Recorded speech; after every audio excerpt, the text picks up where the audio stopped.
आपने बहुत ही अच्छा company standard end to end advance level का प्रोजेक्ट तो बना लिया, बट फिर भी आपको इंटरव्यू के लिए कॉल नहीं आ रहा, because having a project is not enough to get a job. What actually matters is how you show it. Project जो बना लिया कितना एडवांस लेवल का है ये आपको पता है, रिक्रूटर्स को नहीं पता है. रिक्रूटर्स को क्या दिखता है, रिज्यूमे दिखता है. तो किस तरीके से आप उस प्रोजेक्ट को एक्सप्लेन करते हो ये मैटर करता है. So welcome to the day 1 of turning your projects into job offer series, where I will show you exactly what you have to do after you have built a project, so that it will not just sit on your laptop but give you interviews and job offers. इस video में मैं आपको बताऊंगी how to add your projects in the resume the exactly right way, जिसमें मैं आपको बताऊंगी project को कौन से सेक्शन में रखना है रिज्यूमे में, किस तरीके से आप प्रोजेक्ट को एक्सप्लेन करोगे, क्या ATS ऑप्टिमाइजेशन टिप्स आपको फॉलो करनी है, प्लस एक रियल एग्जाम्पल जिससे आपको आइडिया मिले कि आपको प्रोजेक्ट किस तरीके से प्रेजेंट करना है रिज्यूमे में. And this is just one video of the series. आगे इस सीरीज में आपको मिलेगा how to add your project on GitHub with a perfect folder structure and readme file. Next, how to add your project on LinkedIn profile and how to post on LinkedIn so that it will reach recruiters, and how to explain the project with confidence using the STAR method. तो एक project बनाने के बाद जो जो important step होते हैं उस प्रोजेक्ट से रिलेटेड, ये सारी चीज़ें आपको इस सीरीज में मिल जाएंगी. रिज्यूमे में ऐड करना पहला स्टेप होता है, सेकंड स्टेप होता है उसको पोर्टफोलियो में ऐड करना, थर्ड स्टेप होता है आपका लिंक्डइन पोस्ट डालना, एंड फोर्थ स्टेप होता है जब आपको इंटरव्यू के लिए कॉल आएगा तो इंटरव्यू में कैसे उसको एक्सप्लेन करोगे.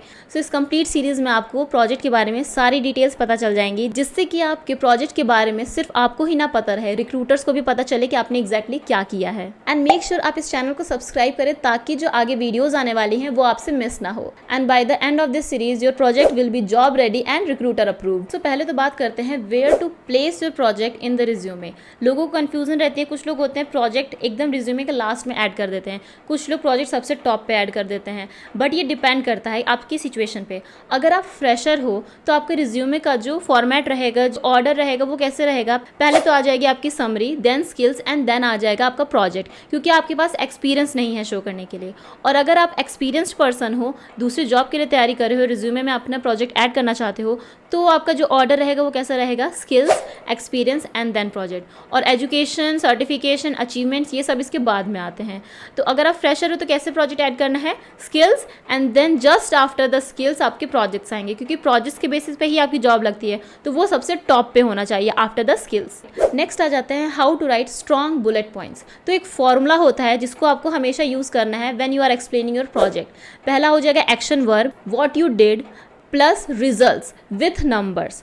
अगर आपने कोई प्रोजेक्ट किया है जिसमें से आपने कुछ ऐसा एनालिसिस निकाला है जिसको आप क्वांटिफाई कर सकते हो, रिजल्ट मैट्रिक्स दिखा सकते हो, तो आपको उस बुलेट पॉइंट में उसको ऐड करना है. तो अगर हम बैड एग्जांपल की बात करें, मैंने इतने सारे रिज्यूमे रिव्यू किया हुआ है, उसमें यही प्रॉब्लम होती है, उनको प्रोजेक्ट एक्सप्लेन करना ही नहीं आता. That is why they are not getting calls even after making a very good project, right. तो बैड एग्जाम्पल में आ जाता है design and interactive power BI dashboard, okay, या फिर वो लिख देंगे analyse large data set using SQL और पाइथन.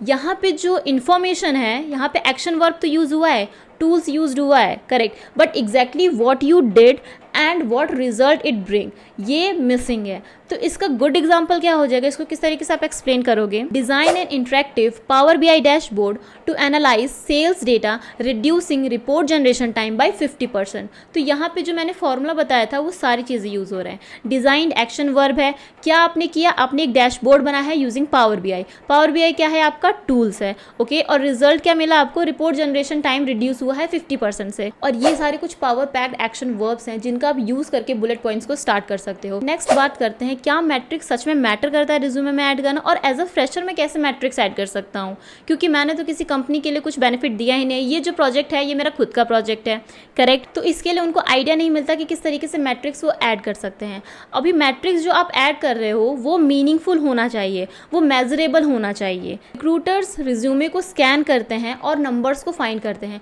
अगर आपने रिजल्ट कुछ नहीं लिखा है तो वहाँ पे भी आपके रिज्यूमे रिजेक्ट होने के चांसेस होते हैं. तो जैसे अगर आपने बहुत ही ज़्यादा लार्ज डेटा पे वर्क किया हो, 1 मिलियन रिकॉर्ड्स पे वर्क किया हो, 100K रिकॉर्ड्स पे वर्क किया हो, तो आप उनका मैट्रिक लिख सकते हो. अगर आपने कोई मॉडल बनाया है तो आप उसका किस तरीके से एक्यूरेसी इंक्रीज हुआ है, ऑप्टिमाइज किया अगर आपने मॉडल के परफॉर्मेंस को, तो वो आप लिख सकते हो. अगर आपने SQL क्वेरी लिखी है तो उसको किस तरीके से ऑप्टिमाइज किया है, कितना पहले वो टाइम ले रहा था क्वेरी रन करने में, कितना बाद में, कितना % बाद में रिड्यूस किया आपने ऑप्टिमाइज वे में क्वेरी लिख के. तो ये जो मैट्रिक्स हैं ये मेजरेबल मैट्रिक्स हैं. आप डायरेक्टली ऐसे नहीं मेंशन कर सकते कि आपने रिवेन्यू इंक्रीज़ कर दिया। रिवेन्यू इंक्रीज़ कर दिया, एज अ फ्रेशर आप किसी भी कंपनी का कैसे रिवेन्यू इंक्रीज़ कर दोगे, राइट। आप एक सजेशन दे सकते हो, अगर कोई मैट्रिक आइडेंटिफाई किया है आपने तो वो बता सकते हो, लेकिन डायरेक्टली आप रिजल्ट बता दो ऐसा जो कंपनी से रिलेटेड है, वो भी आपको एक नेगेटिव इम्पैक्ट देता है। ऐसे मैट्रिक्स को ऐड नहीं करना है। मैट्रिक्स ऐसे होने चाहिए जो मीनिंगफुल हो, जो मेजरेबल हो। और ये जो टेम्पलेट है इसी को यूज़ करके आपको हर एक प्रोजेक्ट को एक्सप्लेन करना है रिज्यूमे में। और बुलेट पॉइंट्स कितने ऐड करने हैं, सिर्फ 2 से 3 बुलेट पॉइंट ऐड करना है, इससे ज़्यादा बुलेट पॉइंट्स ऐड नहीं करने हैं। तो आपके टेम्पलेट में पहले तो आ जाता है टाइटल ऑफ द प्रोजेक्ट। अभी टाइटल आपको बहुत ही अच्छा टाइटल यूज़ करना है। ये नहीं कि आपने एक्सेल एनालिसिस लिख दिया, सेल्स एनालिसिस लिख दिया, पावर बीआई एनालिसिस लिख दिया या फिर पावर बीआई डैशबोर्ड लिख दिया। एक अच्छा प्रोजेक्ट का टाइटल होना चाहिए और उसके आगे आपको टूल्स लिखने हैं कि कौन से टूल्स को यूज़ करके आपने उस प्रोजेक्ट को क्रिएट किया है, जैसे सीक्वल किया है, पाइथन, पावर बीआई। तो ये टूल्स आपके आ जाएंगे just after the project title. Then आपका आ जाता है ऑब्जेक्टिव, एक समरी आ जाएगी कि किस टाइप का आपने प्रोजेक्ट बनाया था, क्या उसका ऑब्जेक्टिव था। नेक्स्ट आपके बुलेट पॉइंट्स आ जाएंगे जहां पे आप बताओगे कि कौन कौन सा टूल्स आपने यूज़ किया है, क्या एग्जैक्टली उस टूल से किया है और किस टाइप का आपका रिजल्ट निकला, जो हमने फॉर्मूला बात किया था। And lastly the ATS optimisation tips. तो जितने भी आप बुलेट पॉइंट लिख रहे हो उसमें आपको कीवर्ड्स ऐड करने हैं। कीवर्ड्स हमेशा आपके जॉब रेलिवेंट कीवर्ड्स ही होने चाहिए। आप जॉब डिस्क्रिप्शन में से देख के उसमें से कीवर्ड्स ले सकते हो। सेकेंड, आपको कोई भी ग्राफिक्स यूज़ नहीं करना, आपको कोई भी स्टार मेथड नहीं यूज़ करना है। और अगर आपका जो प्रोजेक्ट है वो आपका खुद का प्रोजेक्ट है तो टाइमलाइन नहीं लिखनी कि आपने किस मंथ में वो क्रिएट किया था। प्रोजेक्ट जो एक्सपीरियंस वाले होते हैं सिर्फ वो लिखते हैं कि उनका प्रोजेक्ट कब से कब तक चला है। बट अगर आप फ्रेशर हो, आपका खुद का प्रोजेक्ट है, तो वहाँ पे टाइमलाइन मेंशन नहीं करनी है। थर्ड, आपको जो फॉन्ट यूज़ करना है वो या तो एरियल होना चाहिए या तो कैलिब्री होना चाहिए। कंप्लीट रिज्यूम में आपका इन्हीं दोनों फॉन्ट में होना चाहिए। इसके अलावा आप जो फैंसी फॉन्ट्स यूज़ करते हो उसको अवॉइड करना है और सिर्फ बुलेट पॉइंट्स यूज़ करना है। पैराग्राफ नहीं लिखना, पैराग्राफ सिर्फ समरी में लिखते हैं। उसके अलावा चाहे आप एक्सपीरियंस एक्सप्लेन कर लो, प्रोजेक्ट एक्सप्लेन कर लो, सब में आपको बुलेट पॉइंट ही ऐड करना है। लास्ट टिप, प्रोजेक्ट तो आपने रिज्यूमे पे डाल दिया, अब उसका लिंक आपको देना है, गिटहब लिंक। अगर आपका खुद का प्रोजेक्ट है तो उसका गिटहब लिंक वहीं पे प्रेजेंट होना चाहिए। Just after the project title and the tools, उसके आगे आपका होना चाहिए लिंक। और प्रोजेक्ट को किस तरीके से गिटहब में ऐड करते हैं, क्या एग्जैक्ट स्ट्रक्चर होता है, किस तरीके से आप प्रोजेक्ट को अपलोड कर, किस तरीके से आप रेपो क्रिएट कर सकते हो, कैसे रीडमी फाइल क्रिएट करोगे, क्या क्या चीज़ें रीडमी फाइल में ऐड होंगी, ये सब हम देखेंगे नेक्स्ट वीडियो इस सीरीज़ के। और जैसा कि मैंने बताया था कि मैं आपको एक सैम्पल एग्जाम्पल दूंगी कि किस तरीके से आप अपने प्रोजेक्ट को ऐड कर सकते हो। तो ये है वो एग्जाम्पल। ये कंप्लीट जो मैंने प्रोजेक्ट डिस्क्रिप्शन यहाँ पे लिखा है, ये प्रोजेक्ट मैंने ऑलरेडी अपने चैनल पे बना रखा है। It's a complete company standard end to end project, जिसमें मैंने जितने भी डेटा एनालिटिक्स के टूल थे उसको यूज़ करके इस प्रोजेक्ट को क्रिएट किया है। तो अगर आपने ये प्रोजेक्ट ऑलरेडी बना रखा है तो आप इससे कनेक्ट कर पाओगे कि किस तरीके से मैंने इसमें एक्सप्लेन किया है, हर एक स्किल के, हर एक टेक्नोलॉजी को किस तरीके से मैंने यूज़ किया है, शो किया है रिज्यूमे के लिए। और आपको मैट्रिक्स भी देखने को मिल जाएंगे और ये एग्जैक्ट वही मैट्रिक्स हैं जो मैंने प्रोजेक्ट में निकाला था। तो अगर आपने प्रोजेक्ट जेन्युइनली अच्छे से बनाया है तो आप उसमें से अच्छे अच्छे मैट्रिक्स निकाल सकते हो और उसको ऐड कर सकते हो अपने रिज्यूमे में। तो this is how you should add your project in the resume. आप देख सकते हो कितना ज़्यादा इंपैक्टफुल प्रोजेक्ट का डिस्क्रिप्शन लग रहा है, प्लस प्रोफेशनल भी लग रहा है। सिंपली मैंने ये नहीं लिखा कि मैंने सीक्वल क्वेरी से एक टेबल क्रिएट किया है, पावर बीआई डैशबोर्ड बनाया है, पाइथन में एनालिसिस किया है, ईडी किया है। नहीं, हर एक पॉइंट में अच्छे से डिस्क्रिप्शन लिखा है कि एग्जैक्टली मैंने उस टूल को किस तरीके से यूज़ किया और मुझे क्या मैट्रिक देखने को मिला। इसमें 4 पॉइंट्स देखने को मिल रहे हैं, चारों पॉइंट्स नहीं ऐड करने होते हैं। ये जस्ट मैं आपको आइडिया दे रही हूँ कि आप किस तरीके से बुलेट पॉइंट्स को एक्सप्लेन कर सकते हो इन रिज्यूमे। चाहे आप कितना भी अच्छा प्रोजेक्ट बना लो, अगर वो रिज्यूमे में सही से अपडेटेड नहीं है, लिंक्डइन पे नहीं है, पोर्टफोलियो में नहीं है, तो आपको कॉल्स नहीं आएंगे। कोई भी रिक्रूटर नहीं मानेगा कि आपने ये प्रोजेक्ट क्रिएट किया है। और कितनी बेहतरीन तरीके से हमने गिट का यूज़ करते हुए प्रोजेक्ट को अपलोड किया है, ना कि ऐड फाइल करते हुए। रिक्रूटर्स आपके गिटहब प्रोफाइल चेक करते हैं बिफोर चेकिंग योर रिज्यूमे। तो अगर आपने गिटहब प्रोफाइल को ऑप्टिमाइज नहीं किया है, उसमें जो प्रोजेक्ट अपलोड किया है वो गलत तरीके से अपलोड किया है, या फिर जो रीडमी फाइल लगाई है उसमें कंप्लीट डिस्क्रिप्शन नहीं है आपके प्रोजेक्ट का, तो वहाँ पे आप एक अच्छी अपॉर्चुनिटी मिस कर देते हो। अगर आपके पास कोई अलग से वेबसाइट नहीं है फॉर योर पोर्टफोलियो, तो गिटहब भी आपका पोर्टफोलियो की तरह काम करता है और उसमें जो रीडमी फाइल रहती है वो कंप्लीट एक्सप्लेनेशन रहती है आपके प्रोजेक्ट के बारे में। प्लस आपको वहाँ पे रिसोर्सेज, कोड है, डेटा है, डैशबोर्ड है, अपलोड करना पड़ता है। अगर आपने ये चीज़ें नहीं की हैं तो रिक्रूटर्स आपके रिज्यूमे को रिजेक्ट कर देगा। सो एक एडवांस लेवल का प्रोजेक्ट बनाने से आपकी जॉब नहीं लगती है, उसको आप किस तरीके से प्रेजेंट करते हो इन फ्रंट ऑफ रिक्रूटर्स, ये ज़्यादा इंपॉर्टेंट है। So welcome to the day 2 of turning your project into job offer series. पहले वीडियो में मैंने बताया था कि आप किस तरीके से राइट वे में अपने प्रोजेक्ट को रिज्यूमे में ऐड कर सकते हो, क्या क्या आपको बुलेट पॉइंट सीखनी चाहिए। तो अगर आपने वो वीडियो नहीं देखा है तो अभी जाके देखिए। This is the second video of this series, जहाँ पे मैं बताऊंगी आपको किस तरीके से आपको प्रोजेक्ट अपने गिटहब अकाउंट पे अपलोड करना होता है using git commands and not just the upload button, right. जितना भी आपका फाइल है वो हम गिट कमांड की हेल्प से अपलोड करेंगे। प्लस एक रीडमी का स्ट्रक्चर बताऊंगी मैं कि क्या क्या चीज़ें आपकी होनी चाहिए, क्या क्या टॉपिक्स आपके होने चाहिए रीडमी फाइल में, जिससे कि आपका प्रोजेक्ट ज़्यादा इंपैक्टफुल दिखता है। इस सीरीज में 2 वीडियोस और अपकमिंग है, जिसमें हम देखेंगे कि लिंक्डइन प्रोफाइल पे कैसे हम प्रोजेक्ट ऐड करते हैं और उसको पोस्ट कैसे करते हैं for maximum reach, for maximum connection. And last one, how to explain the project using the STAR method. और इस वीडियो में हम एक प्रोजेक्ट को अपलोड भी करेंगे गिटहब पे। हर एक स्टेप में डिटेल वे में आपको बताऊंगी कि क्या क्या नेमिंग कन्वेंशन फॉलो करना चाहिए, क्या परफेक्ट फोल्डर स्ट्रक्चर होता है, किस तरीके से आप गिट कमांड को फायर करोगे ऑन टर्मिनल। तो ये सारी चीज़ें हम देखने वाले हैं। बट प्रोजेक्ट कौन सा होगा, प्रोजेक्ट मैंने ऑलरेडी अभी बना रखा है, मेरे चैनल पे आपको मिल जाएगा company standard end to end data analyst project, जिसमें मैंने वेंडर परफॉर्मेंस एनालिसिस करके एक प्रोजेक्ट बनाया है using SQL, Python and power BI। तो उसी प्रोजेक्ट को इस कंप्लीट सीरीज में हम यूज़ करने वाले हैं। तो उसी प्रोजेक्ट का सेम डिस्क्रिप्शन हमने लिखा था रिज्यूमे में, उसी सेम प्रोजेक्ट को हम गिटहब पे पोस्ट करेंगे। थर्ड, जो हम लिंक्डइन पोस्ट भी करेंगे वो भी उसी प्रोजेक्ट के बारे में होगा, और उसी प्रोजेक्ट को हम एक्सप्लेन करके भी देखेंगे। तो अगर आपने वो प्रोजेक्ट नहीं बनाया है तो उसको अभी जाके बनाइए, जिससे कि आपको और अच्छे से आइडिया लगेगा कि किस तरीके से जब आप प्रोजेक्ट बना लोगे तो ये सारे स्टेप्स आपको कैसे फॉलो करना है। सबसे पहले आ जाते हैं रिपोजिटरी नेम पे। रिपोजिटरी नेम हमेशा आपका प्रोजेक्ट नेम रहेगा, और वो भी एक नेमिंग कन्वेंशन के साथ रहता है। आप कुछ भी ऐड नहीं कर सकते प्रोजेक्ट के नेम में।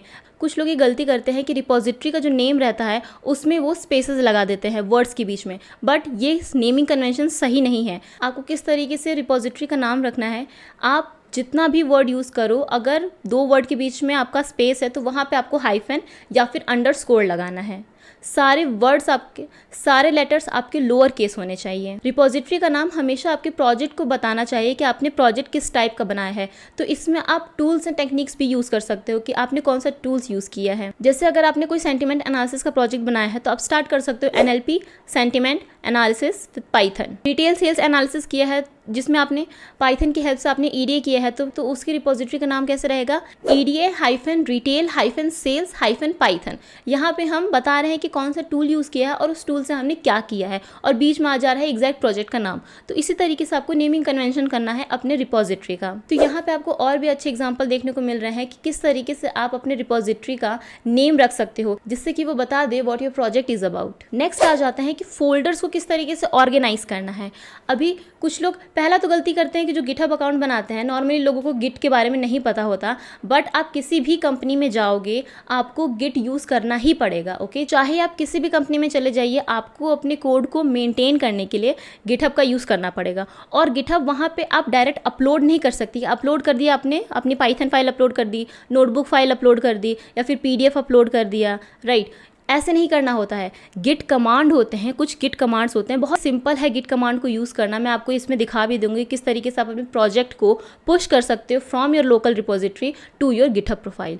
तो जिस लेवल का गिटहब यूज़ करने आना चाहिए वो आपको इस वीडियो से आ जाएगी। तो अभी फोल्डर स्ट्रक्चर की बात करते हैं। अगर आपका जो डेटा है वो कम साइज़ का है तो आप डेटा अपलोड करते हो। अभी कंपनीज़ में आप डेटा अपलोड नहीं कर सकते, वो आपका डेटाबेस में रहता है। बट अगर आपका कोई पर्सनल प्रोजेक्ट है जिसमें आपने CSV फाइल या फिर एक्सेल फाइल यूज़ किया है, तो डेटा करके एक फोल्डर होता है जिसके अंदर वो सारी फाइल्स आ जाएंगी, आपकी CSV फाइल, एक्सेल फाइल, या फिर कोई अगर आपने JSON फाइल यूज़ की है तो वो भी आ जाएंगी। अगर आपका बहुत ह्यूज अमाउंट का डेटा है तो इस फोल्डर को स्किप करना है। नेक्स्ट फोल्डर रहेगा आपका नोटबुक्स का। अभी नोटबुक्स फोल्डर बनाना है, उसके अंदर आपके जितने भी नोटबुक हैं वो आ जाएंगे। ओके, जितनी भी फाइल्स है आपको सिर्फ एक कंप्लीट मेन फोल्डर में नहीं रखना है, अलग अलग फोल्डर्स बनाना है हर चीज़ के लिए, ताकि आपका जो प्रोजेक्ट है वो वेल स्ट्रक्चर्ड दिखे रिक्रूटर्स के सामने। तो डेटा फोल्डर हो गया, नोटबुक्स फोल्डर में सारी नोटबुक्स आ जाएंगी आपकी, जुपिटर नोटबुक्स जो है। स्क्रिप्ट आ गया, स्क्रिप्ट्स स्क्रिप्ट्स करके एक फोल्डर बनाना है जहाँ पे आपकी पाइथन स्क्रिप्ट्स रहेंगी। अगर आपने पाइथन स्क्रिप्ट्स को क्रिएट किया है तो एक स्क्रिप्ट्स करके फोल्डर रहता है। नॉर्मली हम जब प्रोजेक्ट बनाते हैं कंपनीज में तो SRC करके फोल्डर डालते हैं, उसके अंदर हम जितनी भी पाइथन स्क्रिप्ट है उसको रखते हैं। लेकिन अगर आप फ्रेशर हो तो आप स्क्रिप्ट्स करके सिंपल सा आप टर्म यूज़ कर सकते हो, scripts as a folder name, और उसके अंदर अपनी पाइथन स्क्रिप्ट रख लो। तो ये तो रहा आपका notebook file, data and Python file. इसके अलावा डेटा एनालिटिक्स प्रोजेक्ट में क्या क्या आ जाते हैं, आपका रिपोर्ट आ जाता है, राइट। वो किस फॉर्म में रहता है, PDF फॉर्म में रहता है। आपका डैशबोर्ड आ जाता है। अभी डैशबोर्ड को आप डैशबोर्ड फोल्डर करके फिर आप डैशबोर्ड भी डाल सकते हो, क्योंकि हो सकता है कि आपका 1 से 2 डैशबोर्ड बना हो उस प्रोजेक्ट के लिए, तो आप डैशबोर्ड करके उस डैशबोर्ड के नाम के साथ PBI फाइल या फिर अपना टैब्लू फाइल डाल सकते हो। अगर आपका रिपोर्ट है 1 से ज़्यादा तो आप रिपोर्ट करके या फिर आउटपुट करके फोल्डर बना सकते हो, उसके अंदर अपने रिपोर्ट को रख सकते हो। अगर सिंगल फाइल है तो मेन फोल्डर में ही इन सबको रख सकते हो विदाउट क्रिएटिंग एनी फोल्डर। इसके अलावा आ जाता है आपका readme.md फाइल, जहाँ पे आपकी कंप्लीट डिस्क्रिप्शन रहेगी आपके प्रोजेक्ट की।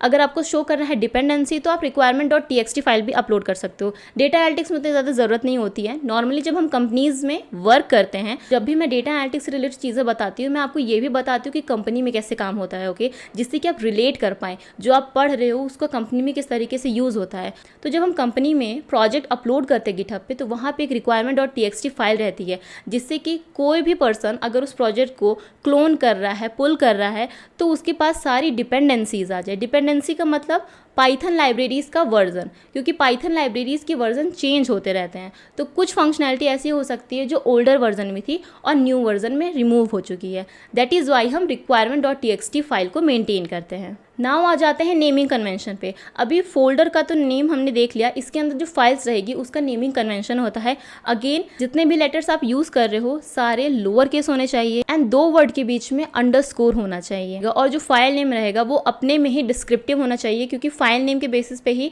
रिक्रूटर को पता चलता है कि उस फाइल में क्या है एग्जैक्टली।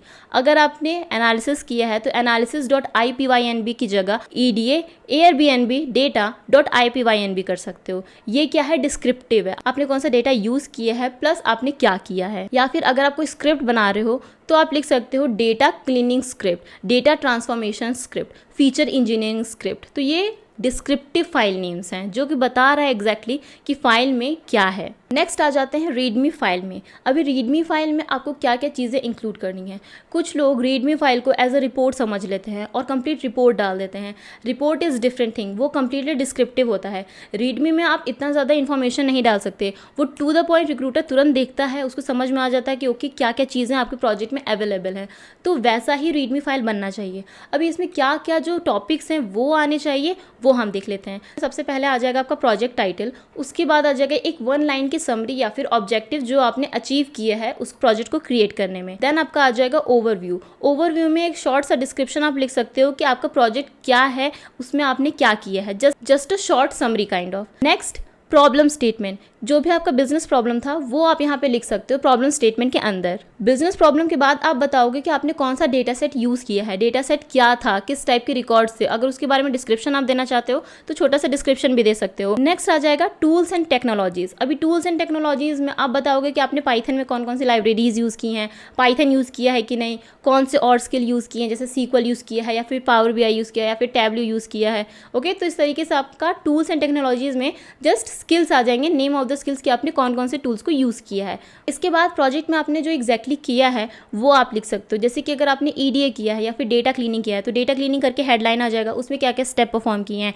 EDA किया है तो उससे क्या इंसाइट मिले हैं या फिर क्या EDA में आपने एग्जैक्टली किया है, उसी में आप की इंसाइट्स करके भी एक हेडिंग डाल सकते हो और उसके अंदर जितने भी मैट्रिक्स आपने निकाले हैं वो आप लिख सकते हो। नेक्स्ट आ जाता है डैशबोर्ड। अगर आपने डैशबोर्ड क्रिएट किया है तो डैशबोर्ड करके हेडिंग डालिए, डैशबोर्ड के बारे में एक्सप्लेन कीजिए, किस टाइप के आपने विजुअल्स क्रिएट किए हैं वो भी आप लिख सकते हो, नेम ऑफ द विजुअल भी लिख सकते हो और एक स्क्रीनशॉट लगा सकते हो अपने डैशबोर्ड का। नेक्स्ट इंपॉर्टेंट पॉइंट आ जाता है रीडमी में how to run this project. Project के स्ट्रक्चर में जाने से पहले आपका कंप्लीट रीडमी फाइल पड़ता है, तो इसीलिए आपको ये वाला जो सेक्शन है इसको इंक्लूड करना ही चाहिए, क्योंकि इसमें आप प्रोजेक्ट के स्ट्रक्चर को भी बताते हो कि कौन कौन सी फाइल्स हैं और वो क्या करती हैं। इसके अलावा उसको कैसे आप रन कर सकते हो। ये एक स्टैंडर्ड तरीका है किसी भी प्रोजेक्ट को गिटहब प्रोफाइल पे डालने का। चाहे आप किसी भी पाइथन लाइब्रेरी की गिटहब की रेपो देख लो, आपको ये वाला सेक्शन तो जरूर से मिलेगा। नेक्स्ट पॉइंट रहेगा रिजल्ट एंड कंक्लूजन। उस प्रोजेक्ट में से आपको क्या रिजल्ट देखने को मिला, क्या कंक्लूजन देखने को मिला, क्या आप रिकमेंड करना चाहोगे, तो ये पॉइंट्स आप उसमें लिख सकते हो रीडमी फाइल में। तो ये पॉइंट्स आप इस सेक्शन के अंदर लिख सकते हो।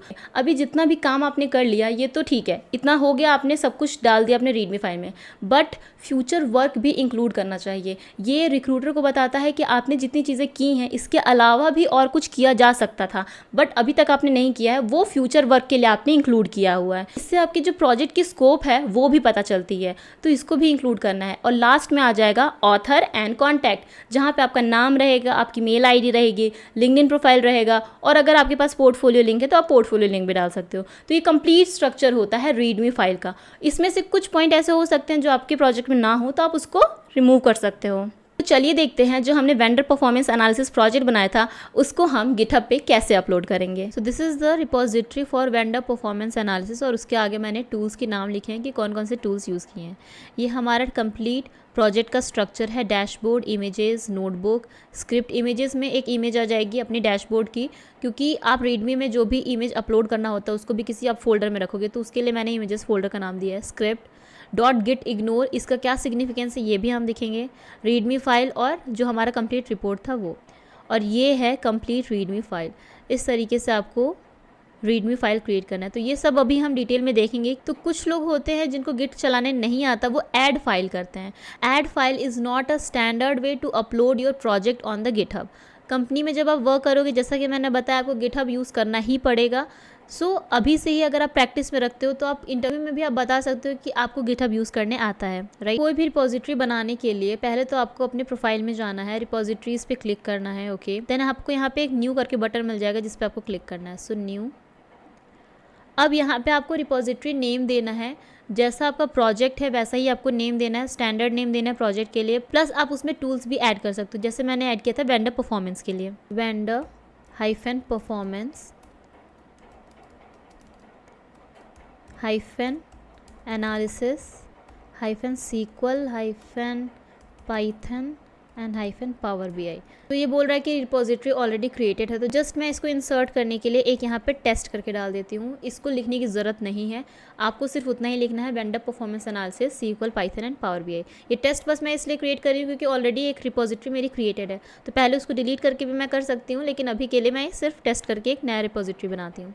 डिस्क्रिप्शन ऑप्शनल है, आप ऐड करो चाहे ना करो, इतना ज़रूरी नहीं होता है डिस्क्रिप्शन, ओके। पब्लिक बनाना है या फिर प्राइवेट बनाना है। अभी प्राइवेट रिपोजिटरी वो रिपोजिटरी होती है जो सिर्फ आपको दिखती है, आपके प्रोफाइल पे सिर्फ आपको दिखेगी और किसी को नहीं दिखेगी, बट हमें रिक्रूटर्स को भी शो करना है, तो हम इसको पब्लिक बनाएंगे, पब्लिक रिपोजिटरी।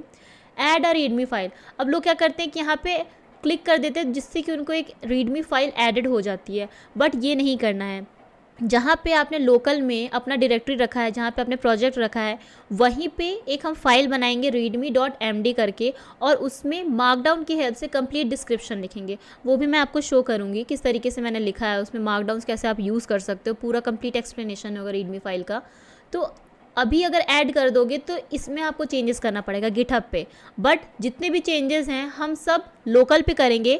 गिटहब को सिर्फ अपलोड करने के लिए हम रखेंगे, ओके। जितनी भी फाइल्स हमारी लोकल पे है वो सिर्फ अपलोड होंगी। तो हम यहाँ पे इसको अनचेक ही रहने देते हैं। गिट इग्नोर फाइल भी हमें नहीं डालनी, ये भी हम लोकल से ही डालेंगे, टर्मिनल से डालेंगे, okay. So let's create a repository. तो ये हमारी रिपोजिटरी क्रिएट हो गई है। अभी जब भी आप रिपोजिटरी क्रिएट करते हो तो यहाँ पे आपको सेट ऑफ कमांड्स ऑलरेडी मिल जाते हैं कि आप क्या चीज़ें आपको टर्मिनल पे करनी है, कमांड लाइन पे करनी है, जिससे कि आपका जो कंप्लीट प्रोजेक्ट है वो गिटहब पे आ जाएगा, ओके। तो गिट इनिट करना है, गिट ऐड करना है, कमिट, ब्रांच, ये सब हम अब देखेंगे वन बाई वन। तो सबसे पहले तो मैं प्रोजेक्ट खोल लेती हूँ जहाँ पे मेरा फोल्डर है। ये है मेरे प्रोजेक्ट का फोल्डर। ये मैंने एक फ़ोल्डर बना रखा है ऑलरेडी, जिसमें मेरे डेटा हैं, जिसमें CSV फाइल आ जाती हैं, लॉग्स जो हमने क्रिएट किए थे, नोटबुक्स में आपके 2 नोटबुक आ जाएंगे, EDA वाले और वेंडर परफॉर्मेंस एनालिसिस। स्क्रिप्ट मैंने ऑलरेडी बना रखी है, स्क्रिप्ट में मैंने दोनों स्क्रिप्ट अपनी डाल दी है, ओके। एंड इमेजेस में मैंने dashboard.png करके एक फ़ाइल बनाई है जिसमें डैशबोर्ड की इमेज है। ये हमारा रिपोर्ट है, कंप्लीट जो हमने रिपोर्ट क्रिएट किया था वो है, okay. And this is our README file. तो एक बार रीडमी फाइल चेक कर लेते हैं पहले। सो ये है रीडमी फाइल। यहाँ पे मैंने कुछ आइकन्स का भी यूज़ किया है, प्लस सबसे पहले तो टाइटल आ जाएगा, ओके। मार्कडाउन की हेल्प से ही रीडमी फाइल लिखी जाती है। तो मार्कडाउन में हैशटैग का मतलब क्या होता है, सिंगल हैशटैग का हेडिंग 1, 2 हैशटैग का मतलब होता है हेडिंग 2। मार्कडाउन का ही यूज़ करके आपको रीडमी फाइल क्रिएट करनी है। जितना ज़्यादा आप अच्छा रीडमी फाइल बना सकते हो उतना ही बेटर रहता है, उतना ही इम्पैक्ट पड़ता है रिक्रूटर पे। तो सबसे पहले मैंने यहाँ पे टाइटल लिखा है जो कि हमारा था vendor performance analysis retail inventory and sales. Then एक 1 लाइन की समरी लिखी है मैंने यहाँ पे, analysing vendor efficiency profitability to support strategic purchasing and inventory decision using SQL, Python and power BI। तो एक क्विक समरी मिल जाता है हमें कि हमने एग्जैक्टली क्या किया अपने प्रोजेक्ट में। देन आ जाता है टेबल ऑफ कंटेंट्स। अभी टेबल ऑफ कंटेंट्स को ये मैंने एज अ लिंक क्रिएट किया है। ओके, ये आप देख सकते हो एज अ लिंक मैंने क्रिएट किया है हर एक हेडिंग के लिए, जिससे कि डायरेक्टली रिक्रूटर को टेबल ऑफ कंटेंट देख के पता चल जाए कि क्या क्या चीज़ें हमने ऐड की है रीडमी फाइल में, और उसको अगर किसी पर्टिकुलर सेक्शन पे जाना है जस्ट क्लिक करके वो उस सेक्शन पे चले जाए। तो वो जो मार्कडाउन है उससे आपको इस टाइप के लिंक मिल जाते हैं। सपोज मुझे प्रोजेक्ट स्ट्रक्चर देखना है तो जस्ट मैं यहाँ पे क्लिक करूँगी और डायरेक्टली मैं प्रोजेक्ट स्ट्रक्चर पर पहुँच गई। फिर अगेन मैं स्क्रॉल अप कर सकती हूँ। देन मुझे देखना है ऑथर एंड कॉन्टैक्ट, तो लास्ट में मेरा नाम आ जा रहा है, मेरा डेजिग्नेशन और ईमेल, लिंक्डइन प्रोफाइल, पोर्टफोलियो। तो ये सब आप इस तरीके से ऑथर एंड कॉन्टैक्ट में अपना कंप्लीट डिटेल्स डाल सकते हो। ओके, तो ये लिंक ऐड करने से भी ओवरव्यू मिल जाता है कि आपकी रीडमी फाइल में क्या क्या चीज़ें हैं एट द टॉप। तो हेडिंग 2 में मैंने जितने भी ये हेडिंग्स हैं, हमारे ओवरव्यू हो गया, बिजनेस प्रॉब्लम, डेटा सेट, ये सब क्रिएट किया है। तो डेटा यहाँ पे जस्ट मैंने बोल दिया multiple CSV file located in data folder. Data folder हम अपलोड नहीं करेंगे क्योंकि जो हमारा डेटा फोल्डर है उसमें बहुत ही ज़्यादा ह्यूज CSV फाइल्स हैं। तो अब किसी लिंक से उठाया डेटा तो उसकी लिंक दे सकते हो। ओके, समरी टेबल कौन सी थी वो आप यहाँ पे डिफाइन कर सकते हो, कितना साइज़ था डेटा का वो आप डिफाइन कर सकते हो। ये जितनी भी चीज़ें ये सब मैं बुलेट पॉइंट्स में ही डिफाइन करी हूँ। बिजनेस प्रॉब्लम में सिंपली मैंने यहाँ पे बिजनेस प्रॉब्लम लिख दिया है जो हमारा रिपोर्ट में ऑलरेडी था। एक ओवरव्यू दे दिया है like this project evaluates vendor performance, retail inventory dynamics. ये सब तो आपको पता ही है कि एग्जैक्टली हमने प्रोजेक्ट में क्या किया है, प्रोजेक्ट अगर आपने क्रिएट किया होगा तो। देन आ जाते हैं टूल्स एंड टेक्नोलॉजीज़। तो कौन कौन सी टूल्स यूज़ किए, SQL यूज़ किया, पाइथन, पावर BI और गिटहब भी यूज़ किया है क्योंकि हमने गिट कमांड से ही इसको अपलोड किया है। करेक्ट। नेक्स्ट आ जाते हैं प्रोजेक्ट स्ट्रक्चर पे। प्रोजेक्ट स्ट्रक्चर किस तरीके से डिफाइन कर सकते हैं, तो ये 3 कोड्स ऐड करने से आपका जो कंप्लीट स्ट्रक्चर है वो एक कोड सेल में आ जाता है। अगर मैं आपको दिखाऊं प्रोजेक्ट स्ट्रक्चर, जस्ट मैं यहाँ पे क्लिक करती हूँ तो आप देख सकते हो ये प्रोजेक्ट स्ट्रक्चर ये कंप्लीट कोड में आ रहा है, राइट। और इसी तरीके से गिटहब के स्ट्रक्चर्स को डिफाइन किया जाता है। नेक्स्ट आ जाते हैं data cleaning and preparation. Simply मैंने कुछ लाइन्स यहाँ पे लिख दिए, डेटा क्लीनिंग एंड प्रिपरेशन। सी, आपको कॉपी पेस्ट नहीं करना है कम्प्लीटली रीडमी फाइल, ये जस्ट मैं आपको ओवरव्यू दे रही हूँ कि किस तरीके से आप रीडमी फाइल में क्या क्या चीज़ें ऐड कर सकते हो और हर एक सब हेडिंग में आपको क्या पॉइंट्स ऐड करने चाहिए। अपनी क्रिएटिविटी दिखाएगा, अपने कुछ और पॉइंट्स ऐड करने का ट्राई कीजिएगा, राइट। EDA, फिर EDA में मैंने क्या क्या किया है वो मैंने यहाँ पे लिख दिया, data cleaning, outlier detection, correlation analysis and then research question and key findings. Research question क्या था, उसमें से की फाइंडिंग क्या निकला, एंड लास्टली डैशबोर्ड की यहाँ पे मैंने इमेज अटैच की है। इस तरीके से आप इमेज अटैच कर सकते हो। रीडमी फाइल बनाने से पहले एक बार आप मार्कडाउन पढ़ लीजिए कि किस तरीके से आप मार्कडाउन क्रिएट कर सकते हो। ओके, मार्कडाउन लिखना तो आपको आना चाहिए। Then how to run this project आ जाता है आपका। तो यहाँ पे मैंने लिख दिया कि पहले तो क्लोन करना है, देन CSV लोड करना है आपका इंजेक्शन db.py से। Okay, then vendor summary table create करना है और फिर रन करना है नोटबुक्स को, एंड लास्टली आपका डैशबोर्ड बन जाता है। फाइनल रिकमेंडेशन मैंने यहाँ पे लिखा, आप चाहो तो फ्यूचर वर्क भी लिख सकते हो। ओके, जैसा मैंने स्ट्रक्चर में बताया था। और लास्ट में आ जाता है ऑथर एंड कॉन्टैक्ट। तो मैंने यहाँ पे ईमेल ऐड किया है, लिंक्डइन प्रोफाइल अपनी ऐड की है, एंड पोर्टफोलियो के लिए जस्ट मैंने यहाँ पे अपना यूट्यूब चैनल डाल दिया है। तो इसी तरीके से आपको रीडमी फाइल क्रिएट करनी है। ओके, तो ये रीडमी फाइल मैंने अपने लोकल में ही क्रिएट कर रखी है। जितनी भी इंपॉर्टेंट फाइल्स थी मैंने कंप्लीट डाल दी है इस फोल्डर में, इन्वेंट्री एनालिसिस। अब हम यहाँ पे टर्मिनल खोलेंगे। अगर आपके पास विंडोज़ है तो आप कमांड लाइन खोल सकते हो, यहाँ पे हम टर्मिनल खोलेंगे।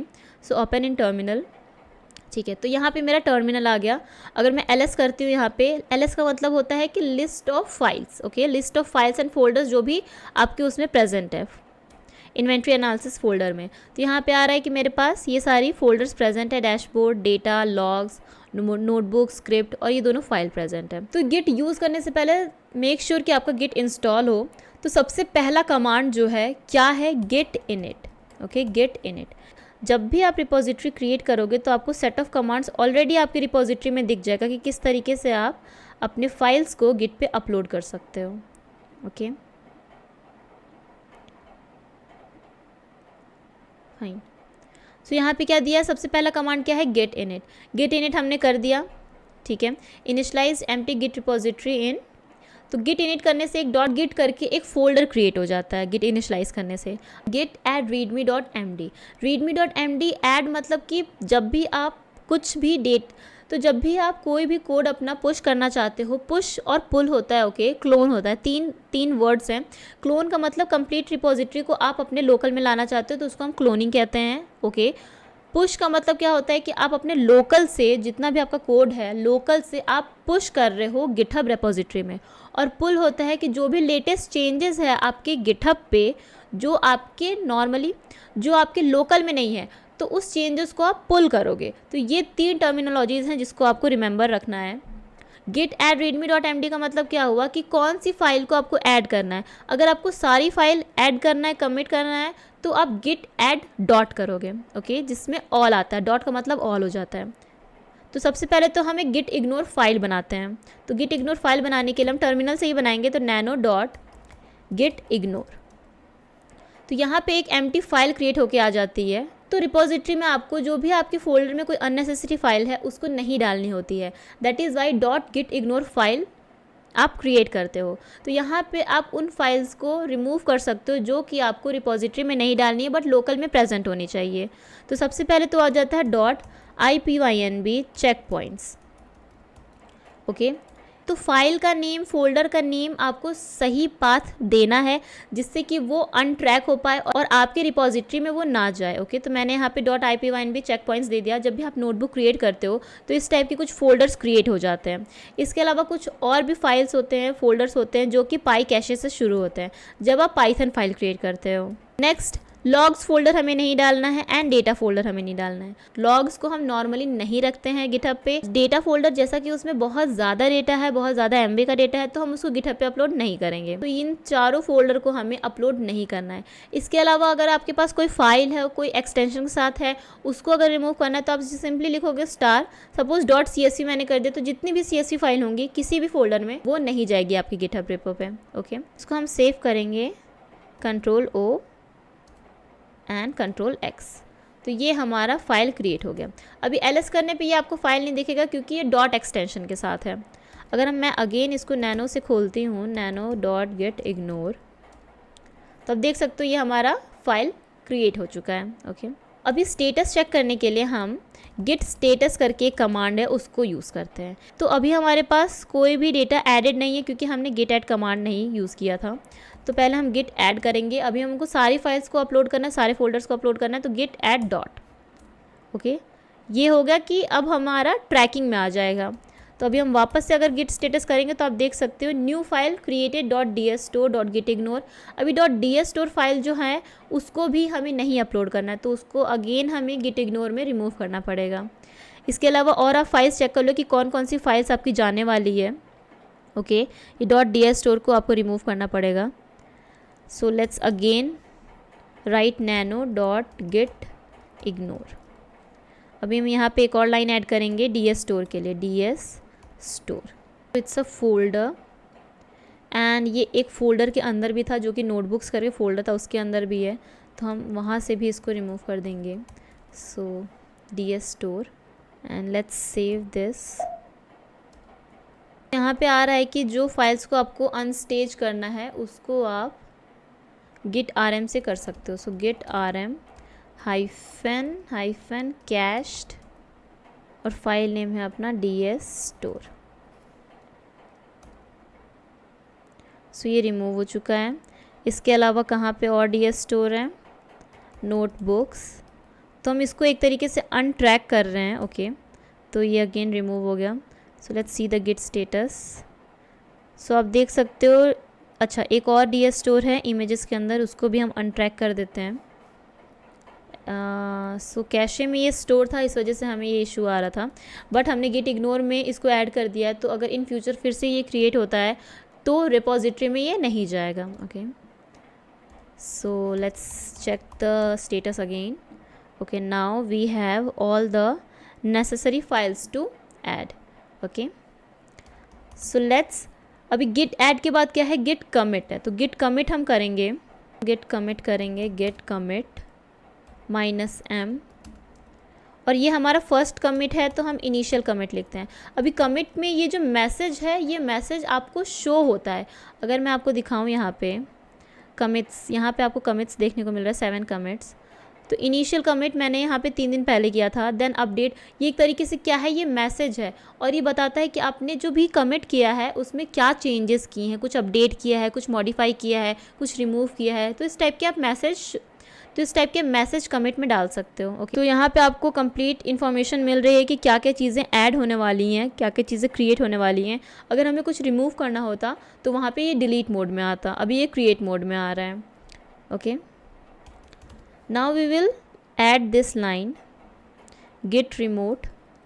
इससे क्या होगा कि ये जो हमारा रिपोजिटरी है इससे ये कनेक्ट हो जाएगा। Okay, so let me just copy paste this git remote add origin, और फिर हमारा क्या है, ये जो रिपोजिटरी का URL है वो।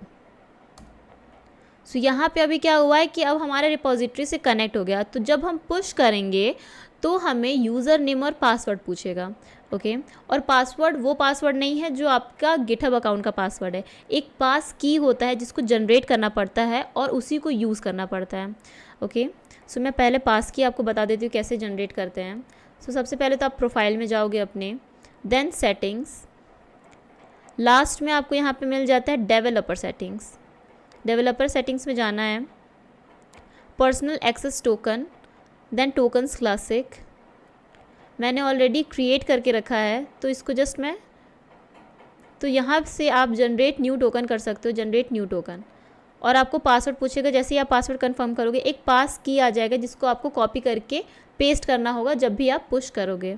ओके, सो मैंने ऑलरेडी कर रखा है तो मैं यहाँ पे जस्ट गिट पुश, जो हमारा कमांड था,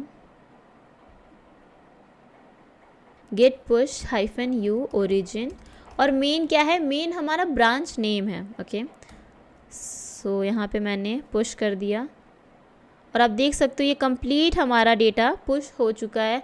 अब मैं यहाँ पे अगर रिफ़्रेश करूँ तो ये देखिए सारा जो डेटा था हमारा, जितना भी फाइल्स था सब अपलोड हो चुका है हमारे गिटहब रिपोजिटरी में।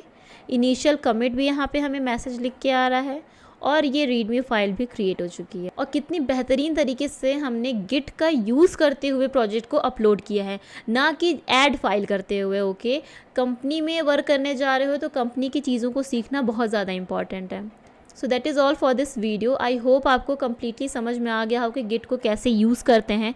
अगर आपको कुछ डाउट है तो आप गिट से रिलेटेड वीडियोस देख सकते हो या फिर आप गूगल पे सर्च कर सकते हो कि कमांड का मतलब क्या होता है। बट ये सिंपल से कमांड है जिसका मैंने ऑलरेडी एक्सप्लेनेशन दे रखा है। इसके अलावा भी काफ़ी सारे कमांड आते हैं, मर्ज करने के आते हैं, कॉन्फ्लिक्ट रिजॉल्व करने के आते हैं, बट उतना ज़्यादा वो अभी इंपॉर्टेंट नहीं है। अभी सिर्फ आपको अपना प्रोजेक्ट देखना है, प्रोजेक्ट को आपको गिट पे अपलोड करना है। 5-6 कमांड हैं, लाइन से आपको सेम वही करना हो। प्रोजेक्ट आपने रिज्यूमे में ऐड कर लिया, गिटहब पे ऐड कर लिया, बट क्या पता अगर रिक्रूटर ने गिटहब देखा ही नहीं, रिज्यूमे देखा ही नहीं और आपके लिंक्डइन प्रोफाइल पे चले गए, वहाँ पे तो कोई प्रोजेक्ट आपने ऐड ही नहीं किया, तो वहाँ पे आपके हाथ से एक बहुत ही अच्छी अपॉर्चुनिटी चली जाएगी। तो so welcome to the day 3 of turning your project into job offer series. हमने पहले ये बात करके रखा है कि प्रोजेक्ट को रिज्यूमे में कैसे ऐड करना है द राइट वे, और प्रोजेक्ट आपको गिटहब पे कैसे अपलोड करना है with the perfect readme file. इस वीडियो में हम बात करेंगे कि आप लिंक्डइन में कैसे प्रोजेक्ट ऐड करोगे, कहाँ ऐड करोगे, प्लस आपको लिंक्डइन में पोस्ट कैसे करना है। लिंक्डइन पे जो पोस्ट है वो बहुत ही ज़्यादा इंपॉर्टेंट है। Why? Because it will increase your connection. तो सबसे पहले बात करते हैं कि why LinkedIn is must for projects. Recruiters LinkedIn पे लाइव रहते हैं, ना कि गिटहब पे, राइट। गिटहब तो वो तब देखेंगे जब उनको आपका रिज्यूमे या फिर लिंक्डइन प्रोफाइल अच्छी लगेगी, तब वो जाएंगे आपके प्रोजेक्ट पे कि आपने किस तरीके से कोड लिखा है। बट सबसे पहले उसको रिज्यूमे और लिंक्डइन पे प्रेजेंट तो करना होगा। रिज्यूमे में प्रेजेंट करने की जो टेक्निक थी वो तो मैंने ऑलरेडी बता रखी है। अब बात आती है लिंक्डइन की, तो आपको भी वहाँ रहना पड़ेगा जहाँ पे रिक्रूटर्स रहते हैं, दैट इज़ लिंक्डइन प्रोफाइल। अभी लिंक्डइन में प्रोजेक्ट शेयर करने के 2 तरीके हैं। पहला तो आपको लिंक्डइन प्रोफाइल पे वो प्रोजेक्ट होना चाहिए, और दूसरा आपके लिंक्डइन पोस्ट में वो प्रोजेक्ट होना चाहिए। Why LinkedIn post? क्योंकि अगर आपके पास ज़्यादा कनेक्शंस नहीं हैं तो लिंक्डइन पोस्ट आपको हेल्प करता है कनेक्शंस इंक्रीज़ करने में। और हो सकता है कि अगर आपका पोस्ट वायरल चला गया तो रिक्रूटर्स आपको डायरेक्टली उस प्रोजेक्ट के थ्रू ही कॉन्टैक्ट कर लें, उस पोस्ट के थ्रू ही कांटेक्ट कर लें। एंड पोस्ट से आपकी विजिबिलिटी बढ़ेगी तो ज़्यादा व्यूज़ आएंगे आपकी प्रोफाइल पे, प्लस आपको कनेक्शन रिक्वेस्ट भी ज़्यादा आएंगे। आप जो कनेक्शन रिक्वेस्ट सेंड करोगे वो एक्सेप्ट होने के चांसेस भी इंक्रीज़ हो जाते हैं। एंड सबसे अच्छी चीज़, DMs फ्रॉम रिक्रूटर्स, डायरेक्टली आपको मैसेज आ सकता है रिक्रूटर से। That is Y LinkedIn is a very must for project. तो सबसे पहले बात करते हैं कि लिंक्डइन प्रोफाइल पे कैसे आपको प्रोजेक्ट ऐड करना है। फाइल अभी लिंक्डइन प्रोफाइल पे अगर आपको प्रोजेक्ट सेक्शन ऐड करना है, यहाँ पे आप देख सकते हो मेरे प्रोफाइल पे कोई भी प्रोजेक्ट सेक्शन नहीं है, तो मैं आपको शो कर देती हूँ कि प्रोजेक्ट सेक्शन कैसे ऐड करना है। तो यहाँ पे आपको ऐड प्रोफाइल सेक्शन करके मिल जाएगा। तो यहाँ पे जस्ट आपको क्लिक करना है ऐड प्रोफाइल सेक्शन। देन आपका आ जाता है रिकमेंडेड में आपको प्रोजेक्ट सेक्शन मिल जाएगा, ऐड प्रोजेक्ट्स। ओके अब जो भी आपको प्रोजेक्ट ऐड करना है उसका नेम और उसकी डिस्क्रिप्शन, जो मैंने फर्स्ट वीडियो में बनाया था इस सीरीज़ के कि किस तरीके से आप रिज्यूमे में अपने प्रोजेक्ट को एक्सप्लेन कर सकते हो, same point same project name आप यहाँ पे भी यूज़ करोगे। तो ये आपका प्रोजेक्ट नेम हो जाएगा। Vendor performance analysis, retail inventory and sales आप रिमूव भी कर सकते हो अगर चाहो तो। वेंडर परफॉर्मेंस एनालिसिस और टूल्स, कौन कौन से टूल्स आपने यूज़ किए हैं। सो ये मैंने यहाँ पे ऑब्जेक्टिव डाल दिया। बुलेट पॉइंट्स के लिए हम यहाँ पे हाइफन का यूज़ करेंगे, hyphen this second, identified over dependence on top and build interactive dashboard. तो ये 4 पॉइंट्स मैंने ऐड कर दिए डिस्क्रिप्शन में। अभी स्किल हमें ऐड करना है, 5 स्किल्स होने चाहिए एटलीस्ट। तो यहाँ पे हमने कौन कौन से स्किल यूज़ किए हैं, सीक्वल यूज़ किए हैं, तो यहाँ पे आपको सीक्वल दिखने को मिल जा रहा है, सीक्वल ऐड कर दिया। देन हमने पाइथन यूज़ किया है। तो जितने भी स्किल आपने यूज़ किए हैं वो आपको इसमें ऐड करना है। So power BI, Microsoft power BI। इसके अलावा जैसे मैंने हाइपोथेसिस टेस्टिंग लिखा,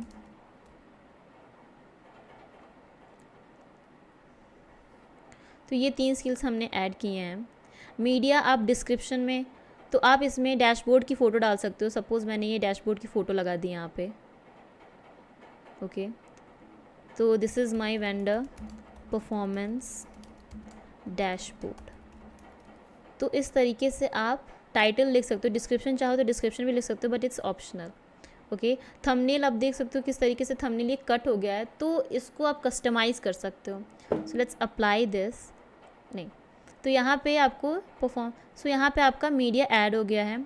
अब यहाँ पे आपको ऑप्शन आ रहे हैं कि आप टाइम डाल सकते हो, बट टाइम लिमिट हम नहीं डालते हैं because this is our personal project, right.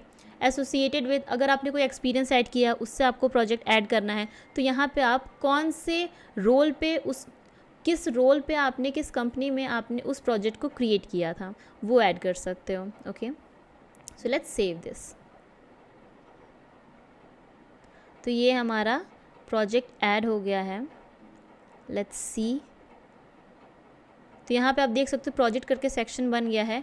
Objective सबसे टॉप पे ऑब्जेक्टिव आ रहा है। सी मोर अगर हम करेंगे तो यहाँ पे हमें सारे पॉइंट्स मिल जाते हैं अपने प्रोजेक्ट के बारे में। SQL, Python and power BI skills मिल जाता है इसमें, और ये हमारा डैशबोर्ड का फ़ोटो आ जाता है। ओके चाहो तो आप इसकी डिस्क्रिप्शन अगर आप लिखोगे तो यहाँ पे आपका एडेड हो जाएगा। तो ये तो रहा कि प्रोफाइल में कैसे ऐड करते हैं। सो नेक्स्ट बात करते हैं कि एक वायरल लिंक्डइन पोस्ट का स्ट्रक्चर क्या होता है। तो सबसे पहले आ जाता है हुक। पहली वो लाइन रहती है जो दिखती है किसी भी पर्सन को, जिसको रीड करने के बाद ही वो सी मोर पे क्लिक करता है। तो अगर आपका हुक अच्छा नहीं होगा तो वो पर्सन कंप्लीट पोस्ट आपकी रीड नहीं करेगा। तो हुक बहुत ज़्यादा इंपॉर्टेंट है किसी भी पर्सन के अटेंशन को ग्रैब करने के लिए। सेकंड आ जाता है वैल्यू। अभी वैल्यू में आपको प्रोजेक्ट के बारे में बताना है। 1-2 लाइन आप लिख सकते हो प्रोजेक्ट के बारे में, क्या टूल्स एंड टेक्नोलॉजीज आपने यूज़ की है वो आप ऐड कर सकते हो, और क्या रिजल्ट मिला है। नेक्स्ट है विजुअल। अभी बिना विजुअल के पता कैसे चलेगा कि आपने प्रोजेक्ट कैसा बनाया है। तो कोई ऐसा चार्ट आपने बनाया है जिसमें बहुत सारी इन्फॉर्मेशन निकल के आ रही हो, तो वो चार्ट का आप स्क्रीनशॉट लगा सकते हो। अगर आपने डैशबोर्ड बनाया है तो डैशबोर्ड का स्क्रीनशॉट लगा सकते हो। रिपोर्ट आपने क्रिएट की है तो रिपोर्ट डाल सकते हो। रिपोर्ट में भी एक शॉर्ट आपका चार्ट हो जाएगा, उसके नीचे उसकी इंसाइट हो जाएगी, चार्ट हो जाएगा, इंसाइट हो जाएगी। इस तरीके से आप रिपोर्ट अलग से बना सकते हो सिर्फ लिंक्डइन पोस्ट के लिए। कुछ लोग की गलती होती है कि वो क्या करते हैं, कंप्लीट उनकी जो कोड फाइल है वो अपलोड कर देंगे। किसी के पास इतना टाइम नहीं होता कि देखें कि हाँ कि आपने कोड क्या लिखा है। सिर्फ विजुअल्स मैटर करते हैं। अगर वो विजुअल्स अटेंशन ग्रैब कर रहे हैं तो ही देखा जाएगा आपका पोस्ट, वरना स्क्रॉल कर दिया जाएगा। चाहो तो आप खुद से एक इमेज बना सकते हो कैनवा पे, जिसमें आप स्मॉल अपने चार्ट्स ऐड कर दो और उसके बारे में थोड़ी सी इंसाइट लिख दो, इन केस आपने डैशबोर्ड नहीं बनाया है। विजुअल के बाद आ जाता है आपका लिंक हमेशा आपका गिटहब प्रोफाइल का जो लिंक है जहाँ पे आपने उस कोड को रखा हुआ है उसको ऐड करना है। Then CTA, call to action. सिर्फ आपको प्रोजेक्ट अपलोड ही नहीं करना, लोगों से उनका फीडबैक भी लेना है कि आप इस प्रोजेक्ट के बारे में क्या सोचते हो, मैंने ये प्रोजेक्ट बनाया है, what is your feedback on this, how to add more value in this project, open to suggestions to improve it further. तो इस टाइप के आप CTA ऐड कर सकते हो अपने पोस्ट में।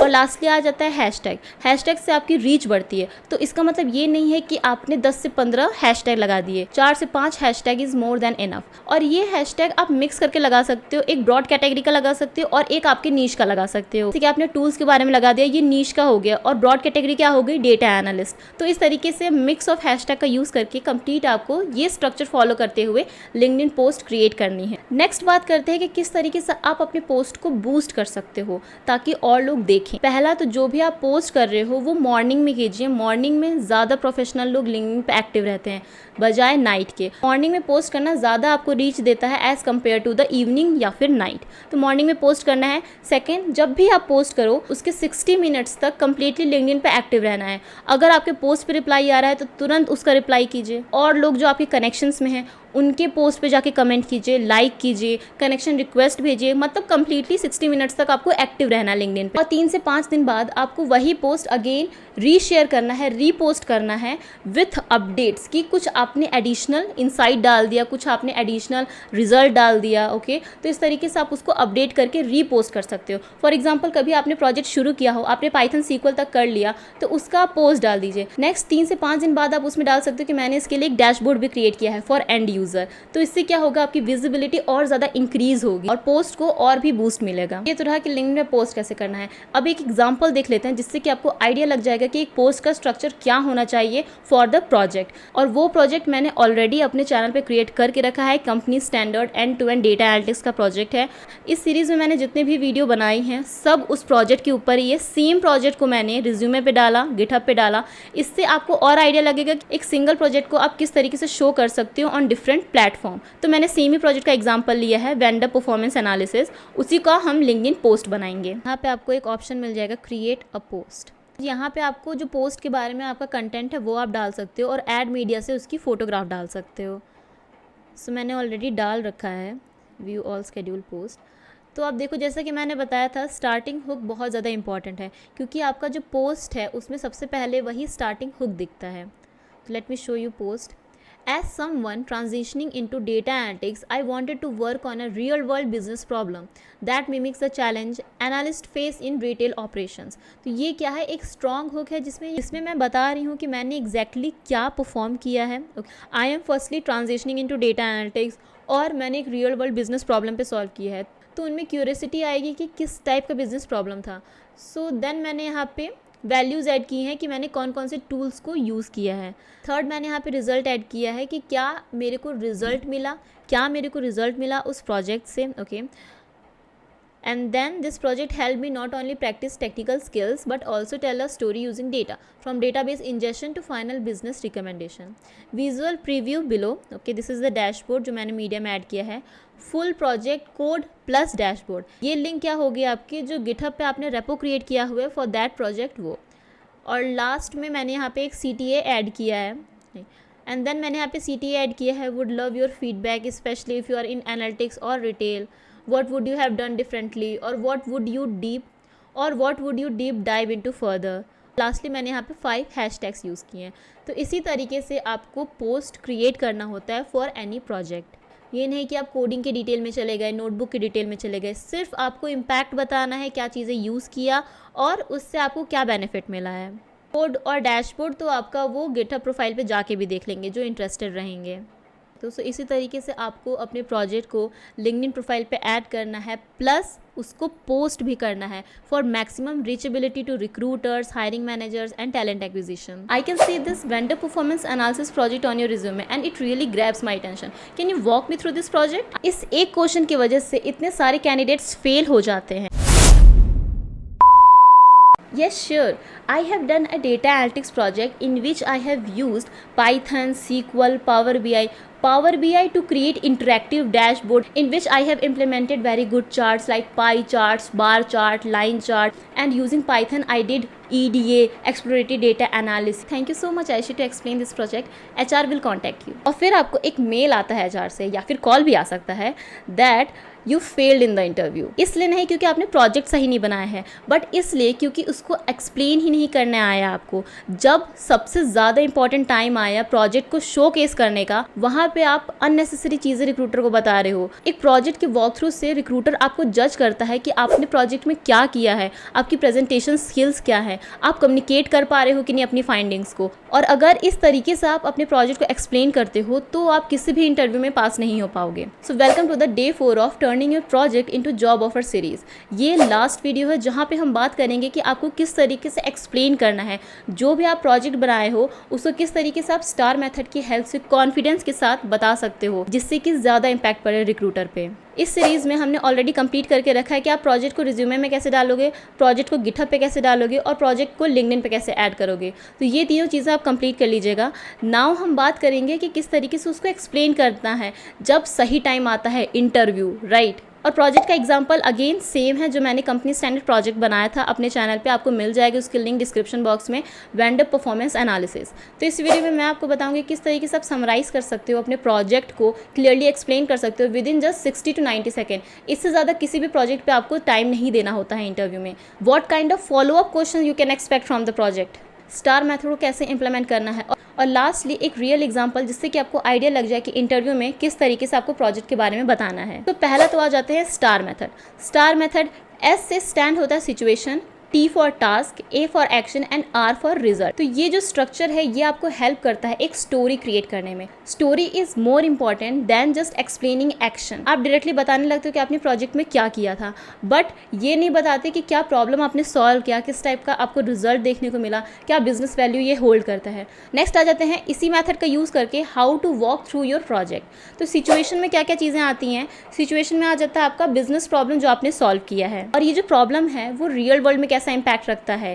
सेकंड आ जाते हैं टास्क। अभी टास्क में एग्जैक्ट गोल क्या था आपका, इस प्रोजेक्ट में आपने एग्जैक्टली क्या किया, क्या गोल था आपका, किस टाइप का रिसर्च क्वेश्चंस आपने सॉल्व किया, क्या आपने एनालाइज किया, ये आप बताओगे। थर्ड में आ जाते हैं एक्शन। अभी एक्शन में एग्जैक्ट एक्शन आते हैं जो आपने इंप्लीमेंट किया है, जो भी आपने टूल्स यूज़ किया आप वो बता सकते हो। उस टूल्स का यूज़ करके कौन सी टेक्निक्स यूज़ की हैं, जैसे पाइथन में आपने EDA किया, हाइपोथेसिस टेस्टिंग किया, SQL में आपने सब क्वेरीज लिखा, कॉम्प्लेक्स क्वेरीज लिखा, उसको ऑप्टिमाइज़ किया, पावर BI डैशबोर्ड बनाया, टैब्लू डैशबोर्ड बनाया एंड यूज़र्स के लिए। और लास्ट आ जाता है रिजल्ट, जहाँ पे आप बताओगे कि जो भी आपको इंसाइट मिला है उसको एक्सप्लेन कर सकते हो, उस इंसाइट से किसी भी बिजनेस को कैसे हेल्प मिलेगी, क्या आप रिकमेंड करना चाहोगे, क्या कंक्लूजन निकलता है आपके प्रोजेक्ट से। तो इस तरीके से आपको स्टोरी क्रिएट करनी है अपने प्रोजेक्ट के बारे में। थर्ड आ जाते हैं फॉलो अप क्वेश्चन। अभी जैसे ही आपने 60 to 90 सेकेंड के अंदर अपने प्रोजेक्ट को बता दिया, हो सकता है आपका प्रोजेक्ट थोड़ा ज़्यादा बड़ा हो तो आप 90 सेकेंड से ज़्यादा टाइम ले सकते हो, बट ऐसा नहीं है कि आप सिर्फ एक्सप्लेन ही किए जा रहे हो 4 से 5 मिनट एक ही प्रोजेक्ट को। वो सारे प्रोजेक्ट के बारे में आपसे पूछेगा, तो हर एक प्रोजेक्ट का आपके पास एक एक्सप्लेनेशन पहले से ऑलरेडी प्रिपेयर्ड होना चाहिए।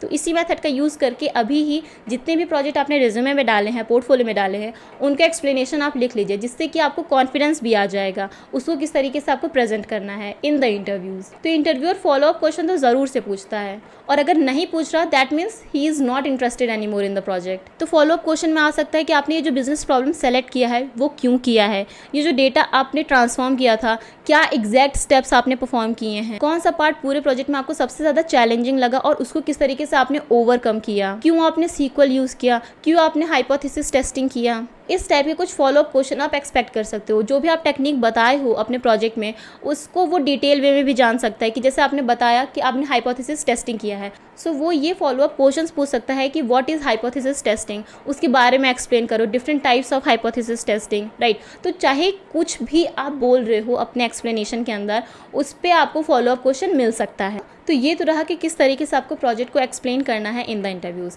अभी देखते हैं सैम्पल एग्जांपल। सो जो मैंने स्टार्टिंग में क्वेश्चन पूछा था, walk me through your project vendor performance analysis, वो अभी आयुषी आएगी और एक्सप्लेन करेगी, but this time using the STAR method. Companies often face profitability challenges due to poor vendor performance, inefficient strategy, and unsold inventory. For this project, I wanted to simulate a real world scenario and help solve this issue using data analysis. So my goal was to analyze vendor performance and profitability to help business teams make smarter purchasing and inventory decisions. So I focused on high and low performing vendors, understanding the inventory turnover and the impact of bulk purchasing. So I used SQL to clean and join multiple tables, creating an aggregated summary table using filters and CTEs to improve the performance. Next, I performed EDA and hypothesis testing in Python to explore vendor profitability, pricing strategy effectiveness, and sales pattern. I have identified outliers and filtered out the negative margin transactions and validated the trend using correlation analysis. And lastly, I have created an interactive Power BI dashboard that visualizes key metrics like profit margin, vendor-wise sales, inventory turnover to highlight actionable insights. And this analysis uncovered that the top 10 vendors contributed to nearly 66% of the complete purchase, posing a major supply chain risk. It also revealed $2.7 million worth of unsold inventory and showed the impact of bulk purchasing lead to 72% reduction in the per unit cost. Based on these findings, I can recommend business for vendor diversification, improve pricing strategy and inventory optimization. अब आप compare कीजिए जो starting में explanation था और जो मैंने अभी एक्सप्लेनेशन दिया, कितना ज़्यादा डिफरेंस आ गया, कितनी अच्छी से स्टोरी पूरी क्रिएट की गई है कंप्लीट प्रोजेक्ट की और पूरा एक्सप्लेन किया गया है कि प्रोजेक्ट में एग्जैक्टली क्या हुआ. And this is the actual way to explain any project. तो अभी जाके जितने भी प्रोजेक्ट हैं उनका एक्सप्लेनेशन आप लिख लो, याद कर लो, कॉन्फिडेंस के साथ खुद से प्रैक्टिस करो बोलने की. इससे आपकी प्रेजेंटेशन स्किल भी अच्छी हो जाएगी, कम्युनिकेशन स्किल्स भी अच्छी हो जाएगी, क्योंकि कम्युनिकेशन स्किल कोई आपको सिखा नहीं सकता, ये सिर्फ प्रैक्टिस से ही आता है. तो आप कम्युनिकेट कीजिए, अपने ही इनसाइट को खुद से कम्युनिकेट कीजिए, एक्सप्लेन करने की ट्राई कीजिए, अपने प्रोजेक्ट को, रिपोर्ट को एक्सप्लेन करने का ट्राई कीजिए. सो that's all for this series. इसी के साथ ये सीरीज़ कंप्लीट होती है. आई होप आपको ये कंप्लीट सीरीज़ में बहुत कुछ जानने को मिल गया, आपको बहुत अच्छे से समझ में आ गया हो कि प्रोजेक्ट को किस तरीके से आपको शो करना है to the recruiters via resume, GitHub, LinkedIn and your explanation. So that's all for this video. मिलते हैं नेक्स्ट वीडियो में, तब तक के लिए keep learning and keep growing.